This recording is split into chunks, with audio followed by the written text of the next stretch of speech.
Estamos diante de um ensino que é precioso para a igreja nesse mês de eclesiologia. O objetivo dessa aula é contemplar mais uma realidade importante na compreensão de uma eclesiologia, o estudo da igreja. Quais são os objetivos da aula de hoje? Do que vamos falar? Embora alguns já saibam do assunto, eu pretendo hoje extensionar, alargar os horizontes, até daqueles que são meus discípulos e tiveram essa oportunidade nas últimas semanas. Alguns eu não consegui alcançar ainda com esse conteúdo, mas outros já. Esse discípulo que viu vai ver mais coisa e esse que não viu certamente vai se alegrar. Pacto de obras, pacto de graça. Algumas considerações. Não votamos ainda a nossa confissão, se vamos ou não assumir a Confissão Batista de 1689, que é um melhoramento da Confissão Batista de 1644. A Confissão Batista ficou disponível no grupo da igreja e a expectativa é que a igreja leia antes de votá-la. Por favor, não cometa o equívoco de trazer aqui perguntas que poderiam ser solucionadas ao longo desse mês. Seria muito chato a gente estar respondendo uma coisa que você já podia ter perguntado para o conselho durante um mês. E aí a gente vai responder um montão de coisas. Poxa, leia, tire as dúvidas e após as dúvidas você já vem pleno para a votação. O estatuto também será disponibilizado antes do dia da votação do estatuto. Então tudo vai estar disponível, a confissão já está disponível.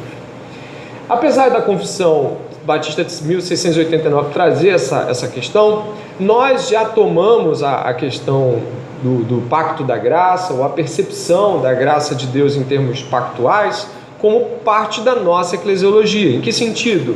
Acredito que todos saibam que somos credo-batistas, por exemplo. Acreditamos que alguém só pode ser batizado se crer, se confessar. Isso já é parte de uma compreensão, ou a ponta de uma compreensão mais ampla do pacto da graça. Em termos relacionais, somos batistas e não presbiterianos nessa compreensão. Hoje vamos ver distinções entre pacto da graça e pacto de obras. De que modo isso influencia a igreja? Quais são os alargamentos dessa doutrina? Por que não somos pedobatistas e somos credobatistas? Qual é a diferença? Por que isso acontece assim? Por que não batizamos crianças? Isso é muito bom e importante para o nosso crescimento eclesiológico. Para tal, peço que você abra a sua Bíblia no livro de Gálatas, Epístola Paulina. Vamos estar estudando com base no texto do Pascal Denote, que é um teólogo batista, explicando o mesmo assunto. Aqueles que tiverem recebido o material, ele vai ser usado tanto aqui na tela, quanto aí no seu celular. Você pode ler onde você achar melhor. Gálatas capítulo 3, verso 6. Vamos lá? Diz assim a palavra do Senhor: é o caso de Abraão, que creu em Deus. Complete, isso foi atribuído? Saibam, portanto, que os que têm fé é que são filhos de Abraão. Ora, tendo a Escritura previsto que Deus justificaria os gentios pela fé, preanunciou o Evangelho a Abraão, dizendo: em você serão abençoados todos os povos. De modo que os que têm fé são abençoados com o crente Abraão. Pois todos os que são das obras da lei estão debaixo de maldição. Porque está escrito: maldito todo aquele que não permanecer em todas as coisas escritas no livro da lei, para praticá-las. E é evidente que pela lei ninguém é justificado diante de Deus, porque o justo viverá. Ora, a lei não procede de fé, mas aquele que observar os seus preceitos, por eles viverá. Cristo nos resgatou da maldição da lei, fazendo-nos ele próprio maldição em nosso lugar, porque está escrito: maldito todo aquele que for pendurado em madeira, para que a bênção de Abraão chegasse aos gentios em Cristo, a fim de que recebêssemos pela fé o Espírito prometido. Onde começamos a pensar e dissolver as problemáticas? Primeiro, pacto de obras e pacto de graça. Spurgeon vai dizer algo interessante antes de adentrarmos o próprio tema. Ele vai dizer assim, a doutrina do pacto repousa na origem de toda teologia verdadeira.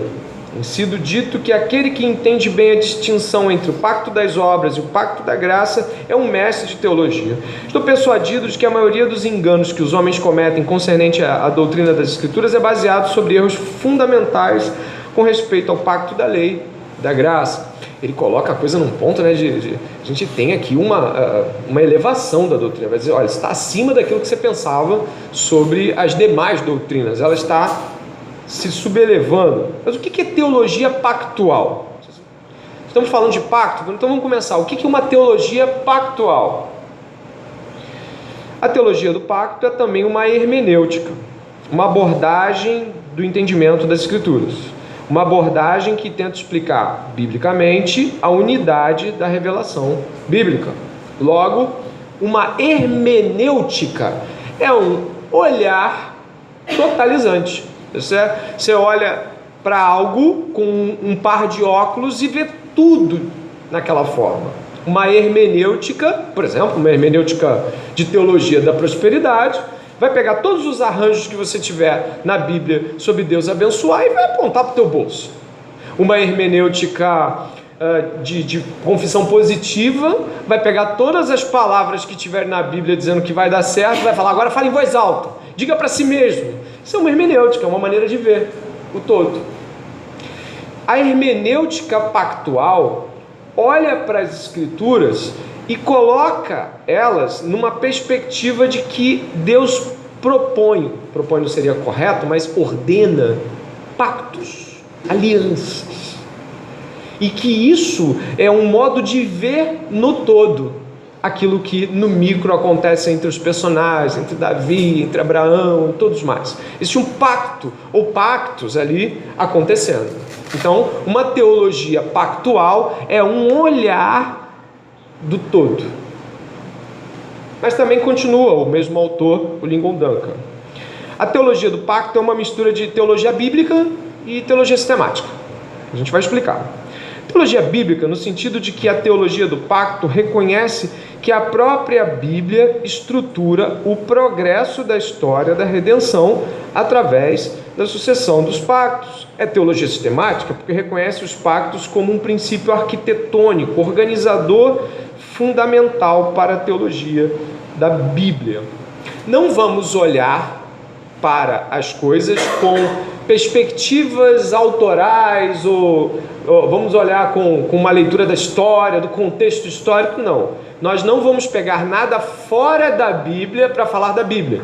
Sabe quando às vezes a gente usa uma compreensão geral de mundo e aplica nas Escrituras? Não, você teve um olhar histórico ali. Não vamos fazer dessa forma. Nós vamos pegar a Bíblia e com a própria Bíblia ler. É um princípio até reformado, né, da Reforma Protestante. A Reforma Protestante evocou isso que Agostinho já tinha apontado lá no começo. E ela é sistemática. Por que sistema? Já viu falar que alguém é sistemático? Está tudo organizado, né? Está tudo nas caixinhas. Isso aqui é para quê? Isso aqui é para isso. Tem uma caixinha dentro da caixinha, dentro da caixinha, dentro da caixinha. Então, a Priscila está rindo. O sistemático, né, e os que sistemáticos sabem que as coisas têm o seu lugar. Aqui é para isso e aqui é para isso. Isso aqui é doutrina da salvação. Não mexe com a escatologia.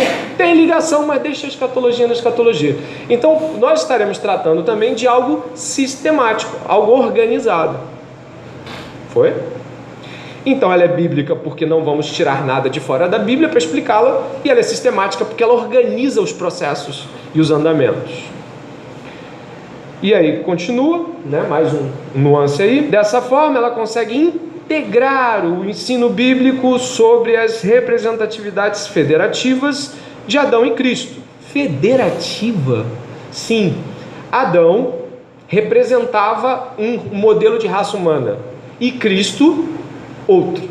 Era como se neles fossem ligados todos que viriam depois deles. Eles eram o cabeça de algo, né? Vamos lá. E a natureza pactual da encarnação e da expiação. Encarnação, Jesus se tornou homem. Expiação, Jesus foi colocado como um sacrifício na disposição de Deus em nosso lugar. Expiação. Explicando para ficar tudo bem mastigado. as continuidades e descontinuidades do progresso da história redentora e a relação das escrituras judaicas e cristãs, lei e evangelho, num sistema teológico coerente. Então nós vamos rejeitar, e eu não vou ficar falando muito, senão não adianta. Nós estamos aqui refutando, por exemplo, dispensacionalismo, que muita gente deve ter bebido nessa fonte. A gente, em parte, vai rejeitar a perspectiva pactual presbiteriana, que vai nos gerar desdobramentos, e vamos estar caminhando para um olhar. Quem teve esse olhar, pastor? John Bunyan, John Owen, Spurgeon. Muita gente boa teve o mesmo olhar, e eles não são mais irmãos do que John Knox, do que J.C. Ryle, não, de forma alguma, é irmão, vai para o mesmo céu. Só que cremos que, e aí eu coloco aqui à disposição o cremos para a igreja, mas creio que este olhar que vai ser abordado melhor se adequa e mais proximamente explica as relações entre a história judaica e a história cristã e a teologia de ambas. Amém? Então entendemos teologia pactual, entendemos hermenêutica, que é um olhar sobre o todo. E vamos lá, vamos caminhar. Do pacto das obras ao pacto da graça. Assim como os seus antecessores pedobatistas fizeram na Confissão de Fé de Westminster, que vai levar essa sigla, CFW, tá bom?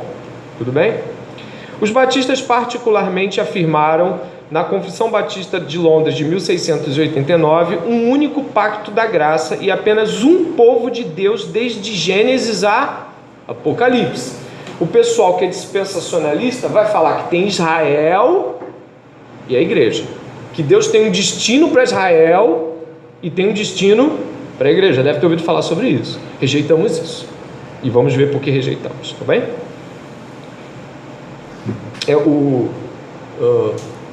Os presbiterianos também não creem dessa forma. Eles creem como os batistas, que há um só povo de Deus, tá? A visão dos reformadores, que é muito custoso às vezes você falar a palavra reformado, todo mundo encaixa em calvinismo.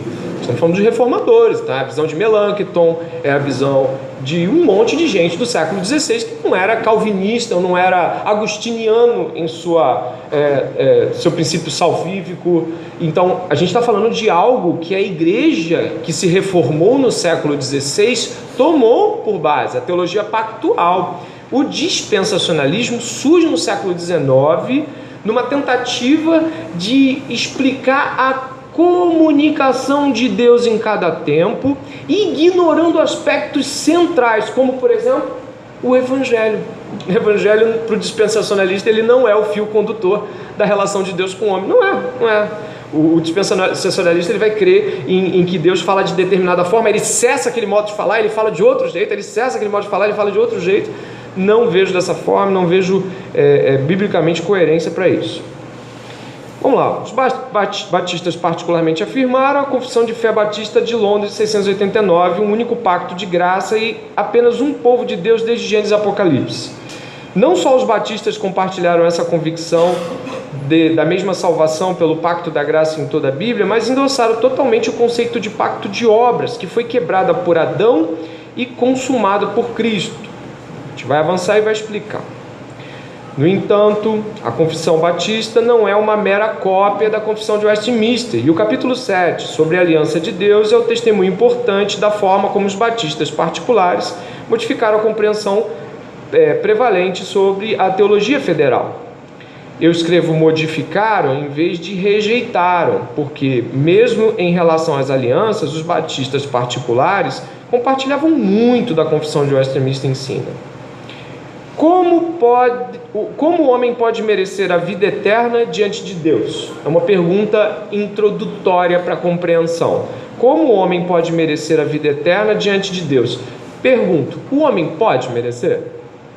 Já temos uma noção bem razoável de que o homem não merece salvação. Beleza, você já entra com essa compreensão. E a gente avança. O objetivo da aliança de Deus é trazer a vida eterna ao homem. A primeira aliança levaria o homem à vida pelas obras. Deus deu a Adão uma lei justa, que seria para a vida se ele tivesse guardado. Adão, ao cumprir o pacto de obras, ganharia a vida eterna, ou seja, ele teria selado o seu vínculo de comunhão com Deus.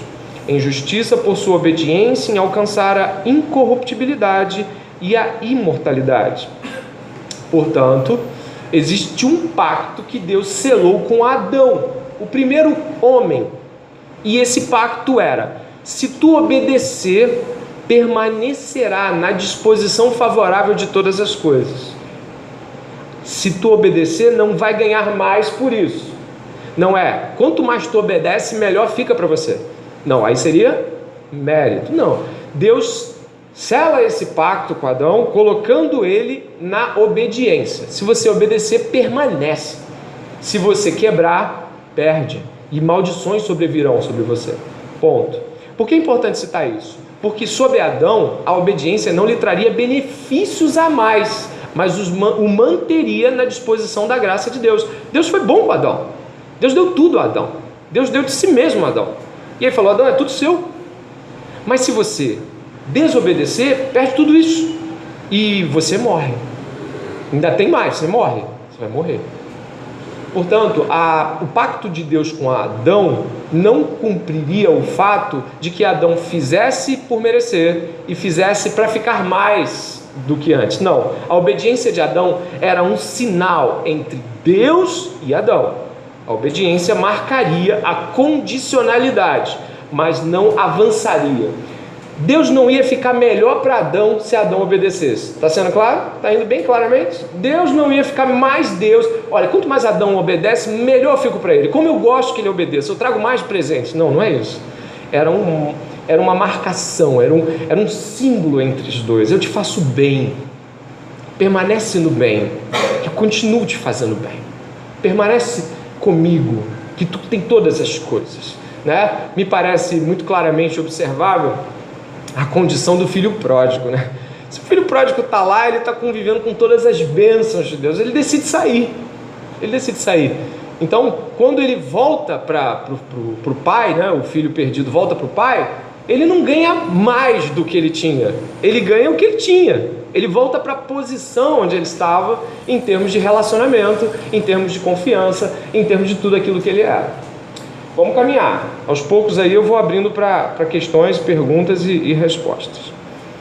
Portanto, o que é esse pacto de obras? Obedece, mantenha-se ao meu lado. Se desobedecer, nós rompemos. Se tu obedecer, nada ganha além de tudo tão maravilhoso que te dei. Mas se desobedecer, nosso relacionamento se rompe. E o nosso relacionamento é que comporta todas essas coisas. Você não está por conta das coisas que recebeu, mas por conta da relação que tem comigo. Ok? Não é sobre mais, é sobre manter-se ligado a Deus. Então a gente avança um pouquinho. E aí, por que Deus se relaciona em intermédio de alianças? Né? Tem uma fala muito legal no próximo ali, ó, aquela ali. A distância entre Deus e a criatura é tão grande que, embora as criaturas racionais lhe devam obediência como seu Criador, nunca poderiam ter alcançado a recompensa da vida, senão por alguma condescendência voluntária da parte de Deus, que ele se agrada em expressar por meio de uma aliança. Como assim? Explica isso. A distância é muito grande.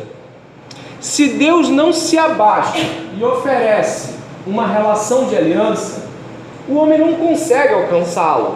É Deus quem graciosamente lhe oferece uma relação em acordo. Está indo ou não? Quando a gente faz as nossas relações de aliança, nós somos iguais. Então a gente se olha um para o outro e fala: olha, eu quero fazer uma aliança contigo, você faz uma aliança comigo, a gente faz uma aliança com Deus. Beleza. Só que com Deus não. Deus foi bom em oferecer um acordo que o homem não tinha nada para oferecer a Deus. Essa aliança de condicionalidade, Deus dá ao homem, mas o que o homem pode dar a Deus? Então, o próprio fato de Deus se aliançar com alguém tão pequeno, com alguém tão miserável, com alguém que não é nada sem ele, é um modo de Deus mostrar toda a sua humildade, todo o seu favorecimento. Ele faz uma aliança que nada lhe trará benefícios. Ele faz um acordo, não, mas ele faz um pacto com quem não pode lhe dar nada. Olha a falta de interesse de Deus. É amor puro. É amor puro. Então, como é que Deus pode se relacionar conosco se não se relacionando por meio de uma aliança onde Ele oferece tudo e nos requer apenas a obediência para manter a relação? A obediência trabalha um princípio básico da confiança. Quando você tem uma relação de confiança, você faz aquilo claramente para as pessoas. Quando os filhos obedecem os pais fazem o quê? Confiam. Não é uma questão de troca, é uma questão basicamente de relacionamento. Adão precisava confiar e obedecer, e isso estava tudo anexado. Ele não podia quebrar isso, mas ele quebrou. E essa pactualidade de obras, eu continuo aqui na distância, a distância entre Deus e a criatura também é chamada de distinção, criador e criatura. Você vai encontrar isso muito no Schaeffer. Ele fala dessa distância o tempo todo. Essa distinção e distância é tão grande que é impossível para o homem, pode ler? Merecer qualquer coisa de Deus. Ele não pode oferecer nada. Como ele pode merecer se ele não pode dar nada a Deus? A confissão apoia essa visão de impossibilidade do homem em seu estado natural de merecer qualquer coisa diante de Deus por duas passagens bíblicas. A gente lê uma, Lucas 17:10. Vamos lá.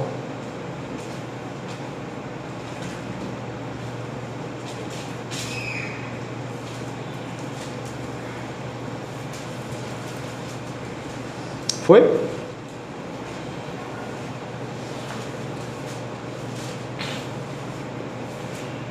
Lucas 17:10. Rapidinho para a gente poder terminar certinho, meio-dia, bom? Lucas 17:10. Assim também vocês, depois de terem feito tudo o que lhes foi ordenado, digam: somos servos inúteis, porque fizemos apenas o que devíamos fazer. Ainda que você e eu façamos tudo, ainda não fizemos mais do que nossa obrigação.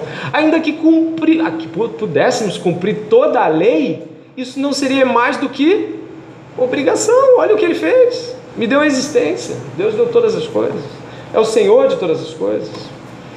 Então, o que é o pacto das obras? Obedeça e permaneça na minha relação. Se desobedecer, nossa relação é rompida, e ao nossa relação ser rompida, todos os benefícios imeritórios que tu tinha, tu perde. E como eu sou fonte da vida, tu ganha a morte. Algumas pessoas falam: Adão foi muito burro. Não sei se a gente faria diferente, não. Tem gente que tem uma coisa com Eva. Se eu pego essa Eva, gente, olha, não, eu já ouvi irmãs falando assim: eu ainda vou ver essa mulher. Não, mas quando você, se ela subiu, tu vai ver ela estar de graça, tu vai ficar com raiva, entendeu? Você vai estar glorificado. A Eva, né? Olha, lá embaixo tinha os pensamentos. Deus, eu não quero. Porque não, se vai sobe, não tem pecado, você vai só abraçar, não tem como mais fazer nada. Dúvida sobre o pacto de obras? Dúvida sobre o pacto de obras? Levanta a mão. A gente passa por de graça, mas o de obras, ele precisa não ter dúvida. O homem tem mérito? Fale, irmão. Não, no caso assim, eu já ouvi dizer que o pacto de obras, sim, foi estabelecido com Adão. Não sei se o senhor ainda vai chegar, mas vou chegar em Moisés. Não, tá certo, tem que perguntar. Dúvidas quanto ao pacto das obras feito em Adão? Adão ganharia mais se obedecesse? Adão merecia? Não.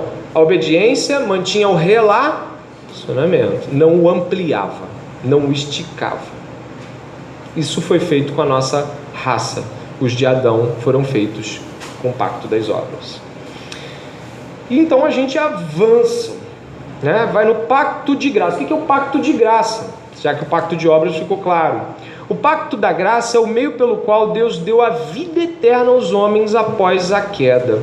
Isso abrange todos os eleitos de todos os tempos. Essa aliança é introduzida pela confissão no parágrafo 2, aí o parágrafo da confissão batista. Ademais, tendo o homem trazido a si mesmo a maldição da lei por sua queda, aprouve ao Senhor fazer um pacto de graça, no qual ele oferece livremente aos pecadores a vida e a salvação por meio de Jesus Cristo, exigindo deles a fé nele, para que eles sejam salvos, e prometendo a todos que estão ordenados para a vida eterna o seu Espírito Santo para torná-los dispostos e capazes de ser. Oi? Falei errado? De crer. Qual é o problema que a gente tem? Deus revoga o pacto das obras sem que ele seja cumprido. Ele não é homem para mentir. E aí o que acontece?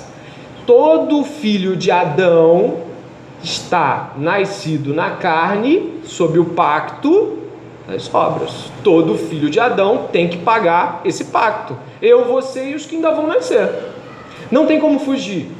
Só que o problema disso é que depois que o pecado entrou no mundo, todo filho de Adão nasce inclinado ao quê? À desobediência.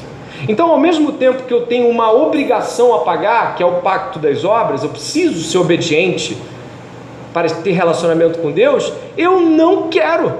Não só não posso, eu não quero. E aí, como é que faz? Deus tem um problema para salvar a gente. Porque o único modo é o pacto das obras ser cumprido.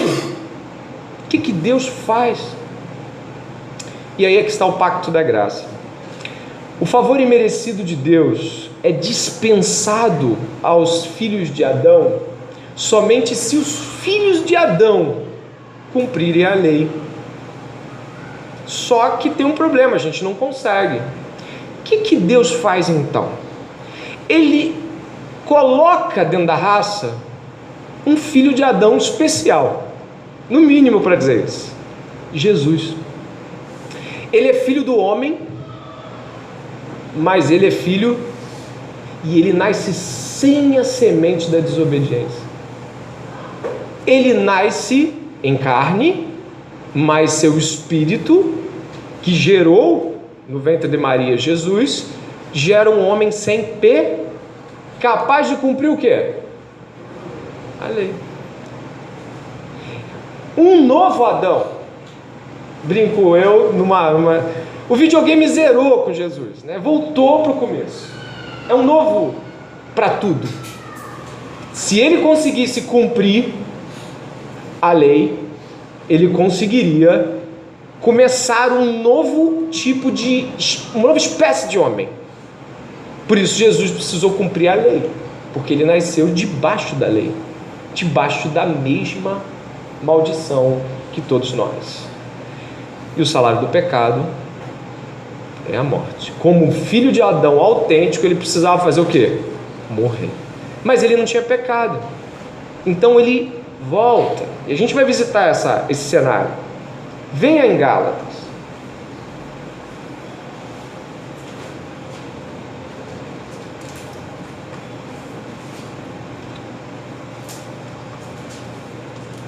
Vamos lá? Está indo aí?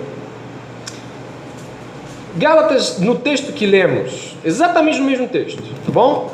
Não vamos para outro lugar não. Foi? O caso estudado no verso 6 é o caso de quem?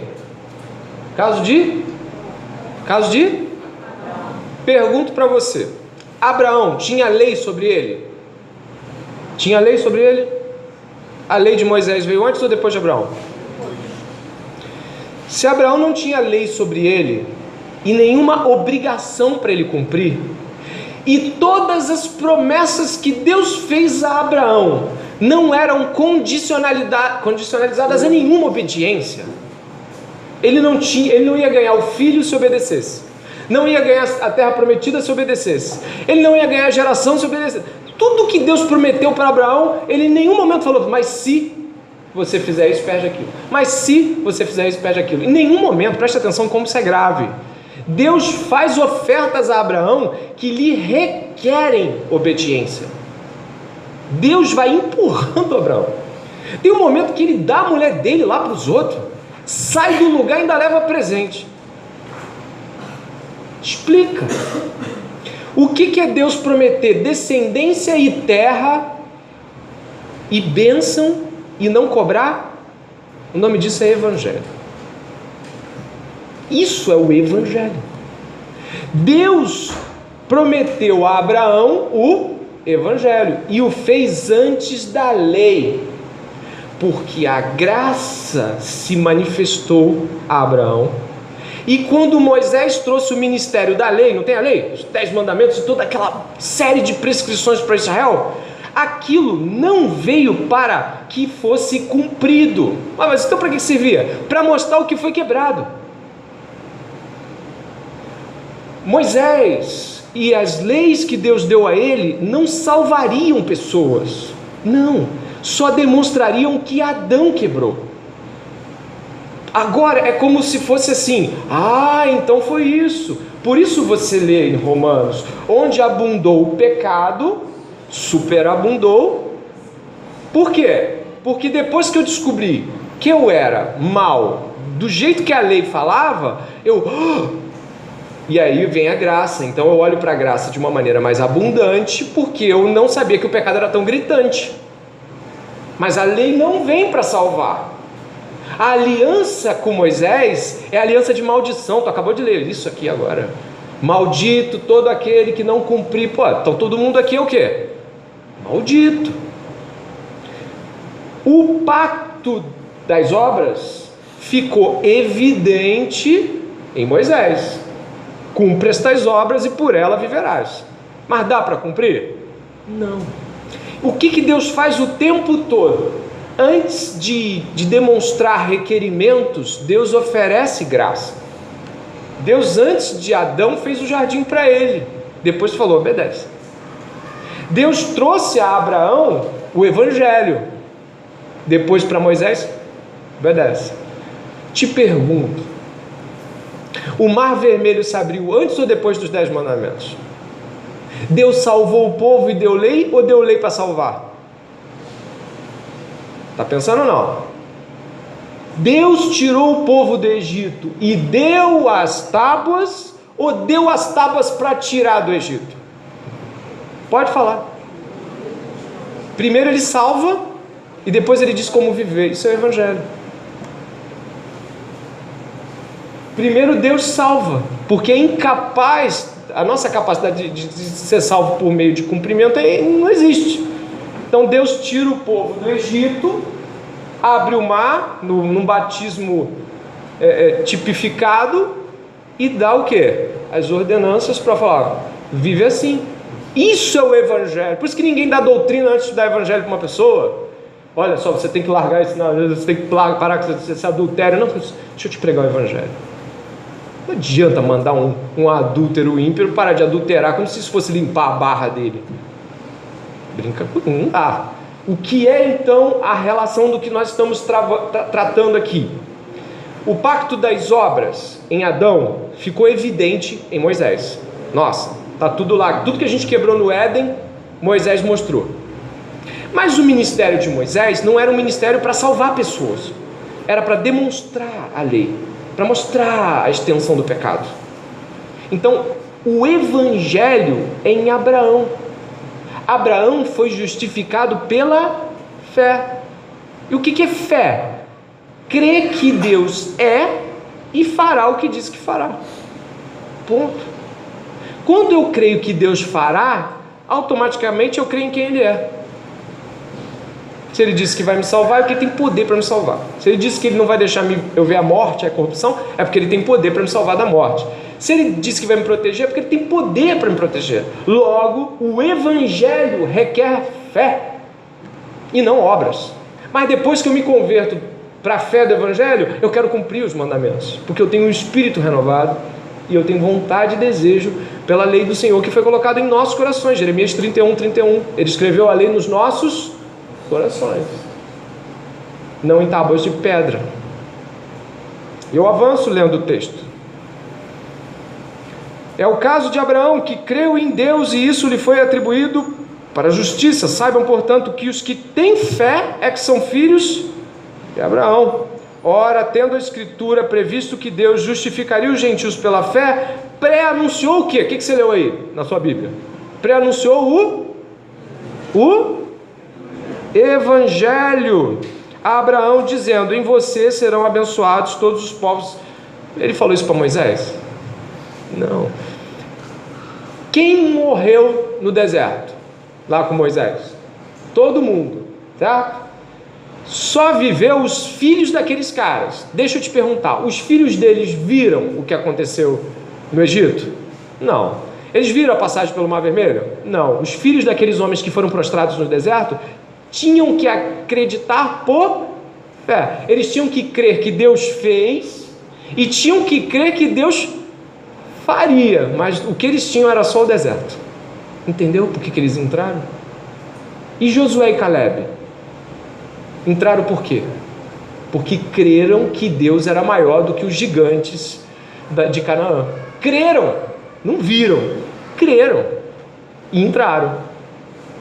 Portanto, nossa compreensão é: o ministério da lei salvou? Não, mas expôs o pecado. Toda a lei tem como objetivo expor o pecado, como ele é. E aí, a graça de Deus salva pessoas que não podem ser salvas por meio da lei, porque não temos capacidade interna de cumprir a lei.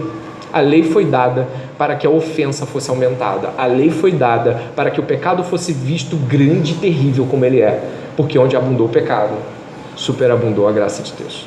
É isso que consiste um pacto de obras e um pacto de graça. Deus nos fazer bem através de um pacto de graça, quando o que deveríamos era cumprir o pacto das obras, mas não somos capazes.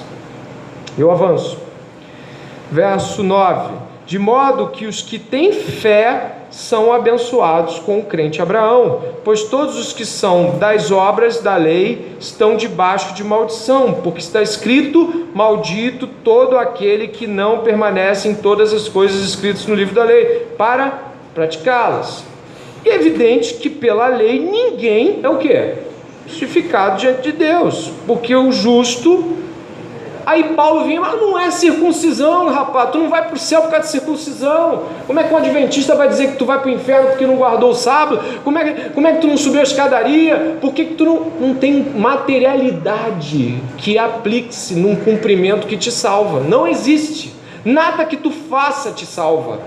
Só crendo em Deus você é capaz de fazer algo que seja aceitável diante de Deus. Só tendo fé de que Deus cumpriu o pacto das obras no Filho dele. Qual o Filho dele? Jesus. Deus cumpriu a raça pecadora em Jesus. Ele pegou Jesus cumpriu a lei para começar uma nova espécie humana. Os filhos da fé, que haviam sido anunciados lá em Abraão. Lá em Abraão. A gente avança. Mas espera aí, como é que se entende isso? Eu vou colocar algumas coisas aqui, pode passar. Mais um. Já fiz essa distinção. Dê uma olhada. Olha lá. Deus faz uma aliança para nos redimir. O Cordeiro foi morto desde a fundação do mundo. Essa coisa de Deus nos salvar não começa com a queda. Isso é maior. E chamamos isso de uma aliança, ou um pacto de redenção. Isso vem antes de que Deus coloque a graça ao nosso olhar. O pacto das obras está ali, naquela punição que receberia caso pecasse. Ok até aí? A antiga aliança, está vendo a antiga aliança? Que é a aliança da lei.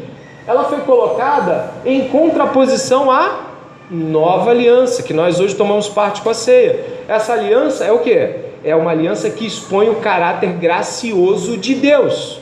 Logo, são duas alianças, dois pactos, da lei e da graça, certo? Tá indo? Das obras e da graça. Fé e lei em contraposição, e graça e obras em contraposição. Dois pactos. Tá, beleza, estou enfatizando isso por quê? Porque nós não somos pedobatista. Por que não batizamos crianças? Os nossos irmãos presbiterianos acreditam que é um só pacto da graça e que ele começa já a ser administrado. O que é administrado? Ele já está em operação em Abraão. Depois ele passa por Moisés, Davi. Não sei se vocês estão entendendo. Os irmãos presbiterianos creem que em Abraão já estava começando o pacto da graça em termos de chancela. Começou ali. Nós, credo-batistas, não pensamos assim. Cremos que a nova aliança começou em Jesus. Farei convosco uma nova aliança. Ué, e qual é a diferença que isso faz no fim das contas? Os irmãos presbiterianos pegam aspectos que aconteciam desde Abraão, passando por Moisés e tal, e aplicam em sua liturgia, ou em relações litúrgicas que acabam implicando em, por exemplo, quando Deus ordena a Abraão que ele circuncide seus filhos, porque aquilo faz parte de um contexto ligado às bênçãos de sua descendência, o que os presbiterianos fazem? Batizam crianças.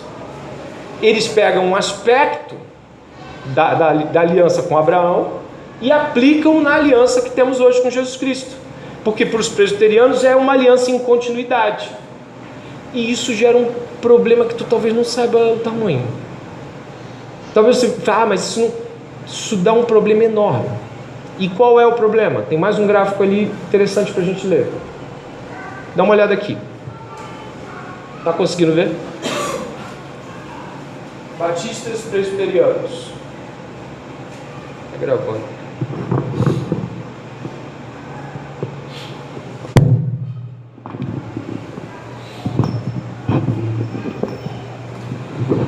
Deixa eu explicar.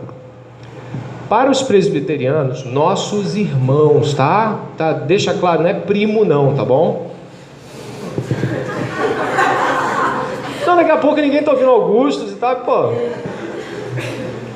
Começou aqui, ó. Começou aqui, com Abraão. Ok? Todo mundo que andava com Abraão tinha que ser circuncidado, lembra disso?